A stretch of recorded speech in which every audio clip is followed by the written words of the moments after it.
আসছে বাজেটে বিদ্যুৎ ও জ্বালানি খাতে ভর্তুকি কমে আসবে বলে আশা করেন বিদ্যুৎ ও জ্বালানি উপদেষ্টা ফয়জুল কবির।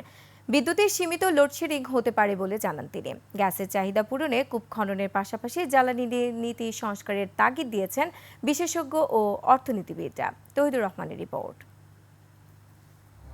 2010 থেকে গ্যাসের সমস্যা দেখা দিলেও আহরণ না করে আমদানি বাড়িয়েছিল হাসিনা সরকার।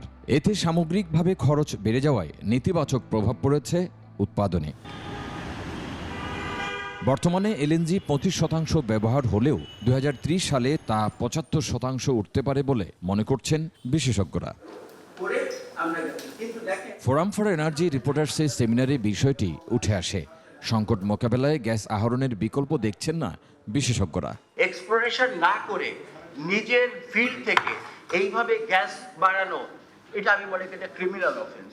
আমরা গ্যাস কনজাম্পশন বাড়াই গেলাম, কিন্তু আমরা নিজের এক্সপ্লোরেশন করলাম না। যদি জ্বালানি উপদেষ্টা মহোদয় তার সময়কালের ভিতরে একটি নতুন জ্বালানি নীতি আমাদেরকে দিয়ে যান, যেটাতে এখন যে কোনো ব্র্যান্ডের পুরাতন এসি বদলে নতুন ওয়ালটন এসিতে উপভোগ করুন 25% ছাড়। এনার্জি ট্রানজিশন বা জ্বালানি রূপান্তরের বিষয়টি সুনির্দিষ্টভাবে থাকবে। জ্বালানি খাতে আওয়ামী সরকারের রেখে যাওয়া বকেয়া পরিশোধ হয়েছে, তাই ভর্তুকিও কমে আসতে পারে বলে মনে করেন জ্বালানি উপদেষ্টা। শুধু এলএনজিতে তো না, শেভরনের ফুল পেমেন্ট করে দিয়েছে। এগুলো লেট পেমেন্ট ইন্টারেস্ট, এগুলোর যে ওভার প্রাইসিং, এগুলো তো আর আমাদের কাছে আসবে না।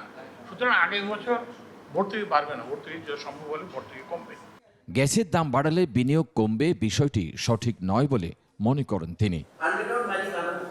লোডশেডিং সহনীয় রাখার চেষ্টা হচ্ছে বলে জানান বিদ্যুৎ ও জ্বালানি উপদেষ্টা।